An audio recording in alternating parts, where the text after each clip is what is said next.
The Habsburg Empire remained one of the most prominent European powers throughout much of the second millennium, dominating Central Europe as playing a significant role in the political, geographical, and economic developments in the region. More specifically, during the 17th and 18th century, however, its empire was greatly diluted by domestic religious conflicts and international warfare. After the Treaty of Westphalia, the Habsburg Empire remained divided into several hundred states fighting to maintain sovereignty, occupying the Central European area consisting of Germany, Austria, Hungary, and Bohemia, along the Danube River. Protestants were renounced by the monarchy, and a wave of Catholic sentiment swept over Austrian dominions, most prominently in Bohemia. This shows the evolving of the Habsburg Empire from 1648, after the Treaty of Westphalia, to 1739, when it loses part of its empire to the Ottomans.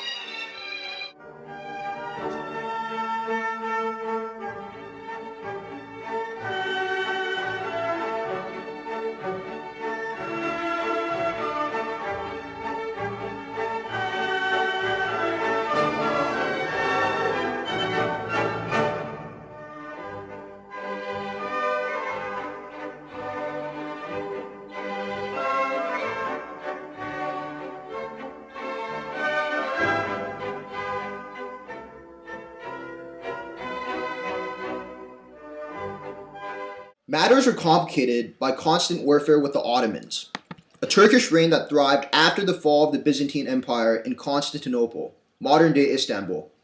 Exceptionally skilled with spears on horsebacks, the Ottomans naturally presented a significant threat over much of Eastern Europe. Despite a failed siege in 1529, the Ottomans continued to usurp divided states west of Turkey, returning to Vienna in 1683. A two-month siege endured between the Ottomans, Romanians, and Hungarian rebels against the Habsburg alliance, consisting mainly of Austrians, Poles, and various German states. The Venetian force was funded by Pope Innocent XI and commanded by Duke Charles of Lorraine. The turning point of this conflict resided under Eugene of Savoy, a French administrator who reformed the supply, training, and command of the Habsburg forces, ultimately driving the Turks out of Vienna, reclaiming Croatia and Transylvania. This signified the beginning of the end for the Ottomans, who suffered a slow and consistent downfall into the Balkans throughout the 18th and 19th centuries, eventually desecrating completely during World War I.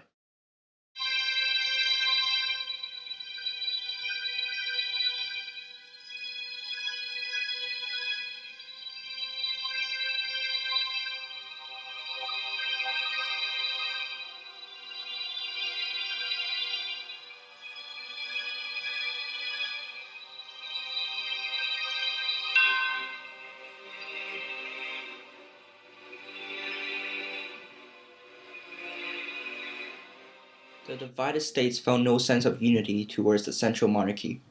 It soon became evident that the Habsburg house held no genuine political control over its dominions. Landowners were loyal towards each other, but lacked sympathy towards the peasants. Domestic decisions were dominated by the multiple landowners, forming international diets. Due to divisions of language and religion, diverse influences were imposed by multiple diets, who retained power over taxation and administration. This proved detrimental to national unity, yet beneficial to artistic pursuits, proclaiming the Habsburg states a creative center for Eastern and Central Europe. Musical revolutionaries such as Bach and Beethoven carried the transition between the classical and romantic periods of art in Germanic states.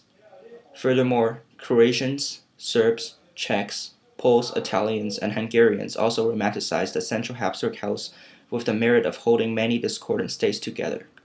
Okay, so the Austrian monarchy by 1740 was international with German influence. It was based on cosmopolitan aristocrats who felt closer to each other despite speaking different languages, and old diets remained in place in Austria, Hungary, and Bohemia. National diets retained the citizens' liberties, and so long as they produced taxes and soldiers as needed, and accepted the wars and foreign policy of the ruling house. No questions were asked in Vienna. Thank you.